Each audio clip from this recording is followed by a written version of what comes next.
ಆತ್ಮೀಯ ಮಾಧ್ಯಮದ ಸ್ನೇಹಿತರೆ, ದೀಪಾವಳಿ ಬರ್ತಾ ಇದೆ, ಕರ್ನಾಟಕದಲ್ಲಿ ಬೆಳಕು ಮೂಡ್ತಾ ಇದೆ ಅಂತ ನಾವೆಲ್ಲ ತಿಳ್ಕೊಂಡಿದ್ರಿ. ಆದರೆ ಕರ್ನಾಟಕವನ್ನ ಬೆಳಗಿಸುವಂತ ದೀಪಗಳು, ಗ್ರಂಥಾಲಯಗಳು, ಜ್ಞಾನ ಭಂಡಾರಗಳು ಇವತ್ತು ಆತ್ಮಹತ್ಯೆಯ ಭಂಡಾರಗಳಾಗಿ ಹೊರಹೊಮ್ಮತಾ ಇದೆ. ನೋವಿನ ಸಂಗತಿ. ಕಲಬುರಗಿ ಅಂತ ಬಹಳ ನಮ್ಮ ರಾಷ್ಟ್ರೀಯ ಕಾಂಗ್ರೆಸ್ಸಿನ ಅಧ್ಯಕ್ಷರು, ಮಂತ್ರಿಗಳು ಎಲ್ಲ ಇರ್ತಕ್ಕಂಥ ಜಿಲ್ಲೆಯಲ್ಲಿ ಇವತ್ತು ಗ್ರಂಥಾಲಯದಲ್ಲಿ 15 ತಿಂಗಳಿಂದ ನನಗೆ ಮಾಧ್ಯಮದ ಟಿವಿ ಚಾನಲ್ ಏನಿದೆ ಆ ಚಾನಲ್ಗೆ ಬಿಲ್ ಪೇ ಮಾಡಿಲ್ಲ. ಅಲ್ಲಿ ಬರ್ತಕ್ಕಂಥ ಪತ್ರಿಕೆಗಳಿಗೆ 15 ತಿಂಗಳಿಂದ ಹಣ ಕೊಟ್ಟಿಲ್ಲ.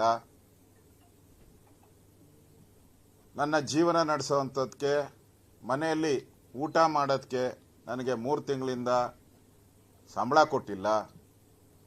ನನ್ನ ಮಗನಿಗೆ ಶಾಲೆಯಲ್ಲಿ ಫೀಸ್ ಕಟ್ಟಬೇಕು ಅಂತ ಪ್ರಯತ್ನ ಮಾಡಿದಾಗ ನನ್ನ ಮಗನಿಗೆ ಫೀಸ್ ಕಟ್ಟಕ್ಕೆ ಹಣ ಕೊಡಲಿಲ್ಲ. ಇದು ನನ್ನ ಸಾವಲ್ಲ. ಕರ್ನಾಟಕದಲ್ಲಿರ್ತಕ್ಕಂಥ ಲಕ್ಷಾಂತರ ಜನ ಗ್ರಂಥಾಲಯದಲ್ಲಿ ನೌಕರರೇನಿದ್ದಾರೆ ಅವರೆಲ್ಲರ ಸಾವು ಅನ್ನೋ ರೀತಿ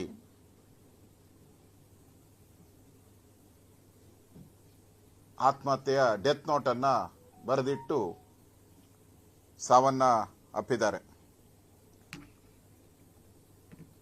ಆ ಡೆತ್ ನೋಟು ನನಗಿರುವಂಥ ಪ್ರಕಾರ ಡೆತ್ ನೋಟನ್ನು ಮುಚ್ಚಾಕಿದ್ದಾರೆ. ಯಥಾ ರೀತಿ ಕಾಂಗ್ರೆಸ್ ಅವರು ಮುಚ್ಚಾಕೋದು, ಮನೆಗೆ ಹೋಗಿ ಹಣ ಕೊಟ್ಟು ಅವ್ರನ್ನ ಅಡ್ಜಸ್ಟ್ ಮಾಡುವಂಥ ಪ್ರಯತ್ನ ಇವೆಲ್ಲವನ್ನ ಮಾಡಿದ್ದಾರೆ. ನಾನು ಈ ಸರ್ಕಾರಕ್ಕೆ ಪದೇ ಪದೇ ಹೇಳ್ತಾ ಇದ್ದೀನಿ. ನಾನು ಈ ಸರ್ಕಾರ ಪ್ರಾರಂಭ ಆಗಿದ್ದಾಗಿಂದ ನಂದೊಂದು ಲೈನ್ ಕಂಪಲ್ಸರಿ ಇದ್ದೇ ಇರ್ತದೆ ಎಲ್ಲ ಪ್ರೆಸ್ ಮೀಟಲ್ಲೂ. ಇದು ಪಾಪರ್ ಸರ್ಕಾರ, ಭಿಕ್ಷಾ ಪಾತ್ರೆಯನ್ನ ಹಿಡಿಯುವಂತ ಸರ್ಕಾರ ಇದು.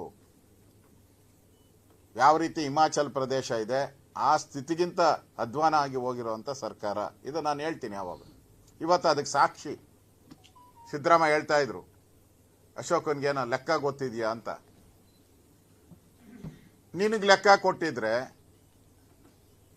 ಈ ಸಾವು ಯಾಕೆ ಆಗ್ತಾ ಇತ್ತು?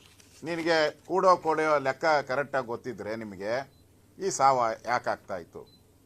ಇದು ಸರ್ಕಾರ ಪ್ರಾಯೋಜಿತ ಕೊಲೆ. ಇದು ಸರ್ಕಾರ ಪ್ರಾಯೋಜಿತ ಕೊಲೆ. ಈ ರೀತಿ ಈಗಾಗಲೇ ವೇತನ ಸಿಗದೆ ಗ್ರಂಥಪಾಲಕರ ಆತ್ಮಹತ್ಯೆ, ಬಿಲ್ ಪಾವತಿ ಆಗದೆ ಕಾಂಟ್ರಾಕ್ಟರ್ಗಳ ಆತ್ಮಹತ್ಯೆ, ವರ್ಗಾವಣೆ ಕಮಿಷನ್ ದಂಧೆಯಲ್ಲಿ ಪೊಲೀಸ್ ಅಧಿಕಾರಿಗಳ ಆತ್ಮಹತ್ಯೆ, ನಿಗಮ ಸಾಲ ಸಿಗದೆ, ನಿಗಮಗಳಲ್ಲಿ ಸರ್ಕಾರಿ ಸಾಲ ಸಿಗದೆ ಮೈಕ್ರೋ ಫೈನಾನ್ಸ್ ಕಿರುಕುಳದಲ್ಲಿ ಬಡವರ ಆತ್ಮಹತ್ಯೆ, ಬರ ಮತ್ತು ಫ್ಲಡ್ ಅಲ್ಲಿ ಪರಿಹಾರ ಸಿಗದೆ ಸುಮಾರು 300ಕ್ಕೂ ಹೆಚ್ಚು ರೈತರ ಆತ್ಮಹತ್ಯೆ.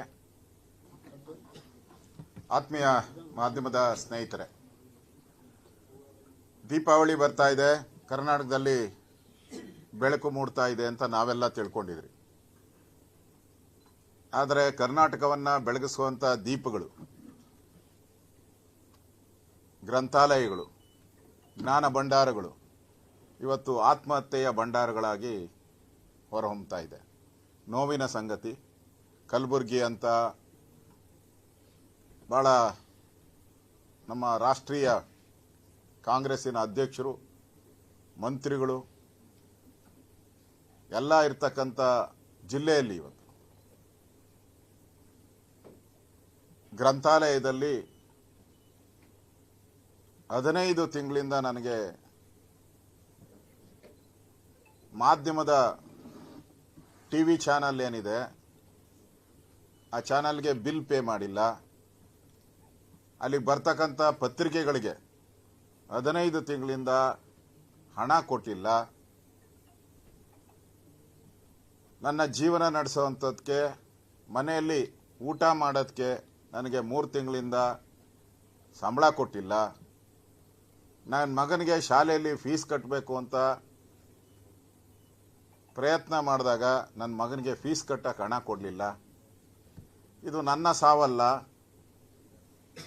ಕರ್ನಾಟಕದಲ್ಲಿರ್ತಕ್ಕಂಥ ಲಕ್ಷಾಂತರ ಜನ ಗ್ರಂಥಾಲಯದಲ್ಲಿ ನೌಕರರೇನಿದ್ದಾರೆ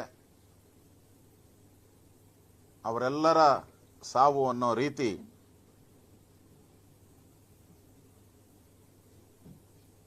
ಆತ್ಮಹತ್ಯೆಯ ಡೆತ್ ನೋಟನ್ನು ಬರೆದಿಟ್ಟು ಸಾವನ್ನ ಅಪ್ಪಿದ್ದಾರೆ.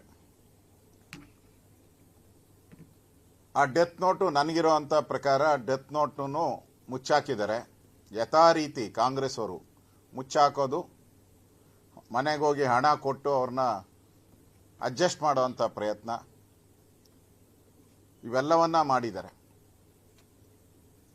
ನಾನು ಈ ಸರ್ಕಾರಕ್ಕೆ ಪದೇ ಪದೇ ಹೇಳ್ತಾ ಇದ್ದೀನಿ. ನಾನು ಈ ಸರ್ಕಾರ ಪ್ರಾರಂಭ ಆಗಿದ್ದಾಗಿಂದ ನಂದೊಂದು ಲೈನ್ ಕಂಪಲ್ಸರಿ ಇದ್ದೇ ಇರ್ತದೆ ಎಲ್ಲ ಪ್ರೆಸ್ ಮೀಟಲ್ಲೂ. ಇದು ಪಾಪರ್ ಸರ್ಕಾರ,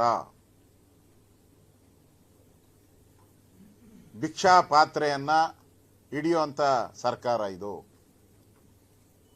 ಯಾವ ರೀತಿ ಹಿಮಾಚಲ್ ಪ್ರದೇಶ ಇದೆ ಆ ಸ್ಥಿತಿಗಿಂತ ಅಧ್ವಾನ ಆಗಿ ಹೋಗಿರುವಂಥ ಸರ್ಕಾರ ಇದು. ನಾನು ಹೇಳ್ತೀನಿ ಯಾವಾಗ. ಇವತ್ತು ಅದಕ್ಕೆ ಸಾಕ್ಷಿ ಸಿದ್ದರಾಮಯ್ಯ ಹೇಳ್ತಾ ಇದ್ರು, ಅಶೋಕನ್ಗೇನೋ ಲೆಕ್ಕ ಗೊತ್ತಿದೆಯಾ ಅಂತ. ನಿನಗೆ ಲೆಕ್ಕ ಕೊಟ್ಟಿದ್ರೆ ಈ ಸಾವು ಯಾಕೆ ಆಗ್ತಾ ಇತ್ತು? ನಿನಗೆ ಕೂಡೋ ಲೆಕ್ಕ ಕರೆಕ್ಟಾಗಿ ಗೊತ್ತಿದ್ರೆ ನಿಮಗೆ ಈ ಸಾವು ಯಾಕೆ ಆಗ್ತಾ ಇತ್ತು? ಇದು ಸರ್ಕಾರ ಪ್ರಾಯೋಜಿತ ಕೊಲೆ. ಇದು ಸರ್ಕಾರ ಪ್ರಾಯೋಜಿತ ಕೊಲೆ. ಈ ರೀತಿ ಈಗಾಗಲೇ ವೇತನ ಸಿಗದೆ ಗ್ರಂಥಪಾಲಕರ ಆತ್ಮಹತ್ಯೆ, ಬಿಲ್ ಪಾವತಿ ಆಗದೆ ಕಾಂಟ್ರಾಕ್ಟರ್ಗಳ ಆತ್ಮಹತ್ಯೆ, ವರ್ಗಾವಣೆ ಕಮಿಷನ್ ದಂಧೆಯಲ್ಲಿ ಪೊಲೀಸ್ ಅಧಿಕಾರಿಗಳ ಆತ್ಮಹತ್ಯೆ, ನಿಗಮ